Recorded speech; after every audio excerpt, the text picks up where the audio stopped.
Urus TKI pulang dari Malaysia, TNI siapkan 20.000 personil siap perang lawan Malaysia.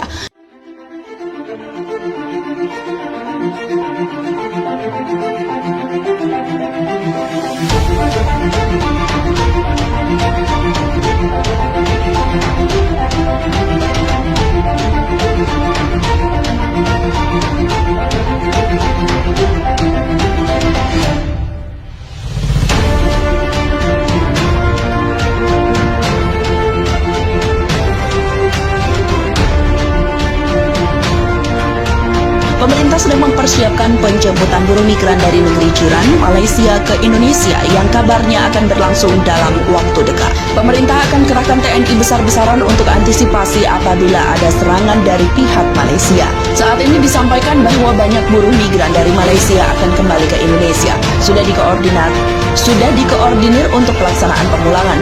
Dari Kemenko Maritim akan ada 20.000 personil, ujar Panglima Komando Gabungan Wilayah Pertahanan atau Pangkogap Wilhan 1 Laksmana Madya TNI saat konferensi pers di kantor BNPB Jakarta Jumat tadi pagi. Dia mengatakan Pangkodap Wilhan 1 bersama TNI Angkatan Laut akan menggerakkan kapal Republik Indonesia atau KRI yang sudah bersiap di Batam, wilayah Indonesia yang jaraknya dekat dengan Malaysia, sehingga jika suatu saat dibutuhkan kapal-kapal tersebut sudah siap, khususnya mengangkut imigran ke Jawa sudah siap kapal di Batam, terangnya. Adapun hari ini rencananya akan ada rapat dengan pemerintah daerah atau Pemda setempat terkait dengan hal ini. Rapat juga akan melibatkan personil migran khususnya yang melarikan diri ke perbatasan beberapa hari lalu.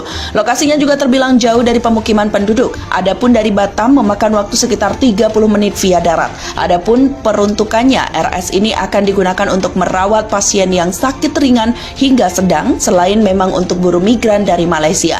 Seperti beberapa lalu Malaysia larang warga Indonesia masuk Malaysia, kerahkan tentara ke perbatasan. Kementerian Pertahanan Malaysia mengerahkan tentara ke perbatasan Negara Kesatuan Republik Indonesia. Dalam keterangan resmi yang disiarkan Kemenhan Malaysia yang didapatkan News Militer, minggu kemarin pengerahan pasukan ke perbatasan dikarenakan konflik yang semakin rumit, sehingga pemberlakuan pembatasan masuknya warga negara asing ke negara itu ditutup.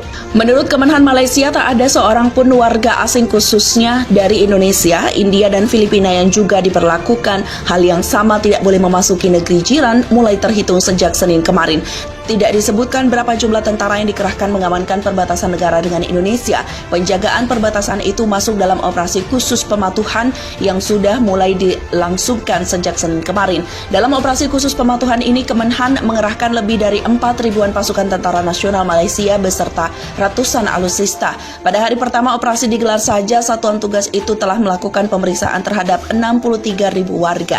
Sementara itu, Kemenhan Malaysia menyebutkan sudah lebih dari 20.000 warga asing dipulangkan ke negaranya masing-masing, termasuk ke Indonesia. Dengan keputusan itu dipastikan tak ada seorang pun warga Indonesia yang bisa masuk ke Malaysia, baik itu pelajar sampai yang berstatus penduduk tetap. Dengan penutupan perbatasan oleh pihak Malaysia, menandakan Malaysia memperlihatkan keangkuhan terhadap Indonesia. Meskipun dari negara Malaysia adalah negara sahabat dekat dengan kita, bahkan masih satu rumpun Melayu, namun kelihatan warga negara jiran itu tidak bersahabat. Faktor utama karena mereka menganggap diri mereka lebih makmur. Pernah suatu ketika saya tinggal di Penang selama 2 bulan, belajar di Reksam dan di Kuala Lumpur, ikut kursus di Universitas Malaysia atau UM. Sedikitnya bisa kita merasakan keangkuhan warga Malaysia, khusus kita dari Indonesia. Mereka suka menyebut orang Indonesia dengan sebutan Indon, sebutan yang dalam pikiran mereka merendahkan. Pernah suatu kali di Kuala Lumpur menanyakan rokok merek Indonesia. Jawaban mereka, kami tidak jual rokok murahan. Teman saya mengurut dada mendengar jawaban penjual yang angkuh itu. Rendahnya orang Malaysia memandang rakyat Indonesia tak lepas karena begitu banyak WNI yang bekerja di Malaysia sebagai tenaga kerja yang tak butuh skill. Sebutan Indon berkonotasi buruh. Terkadang saya juga berpikir bisa jadi pandang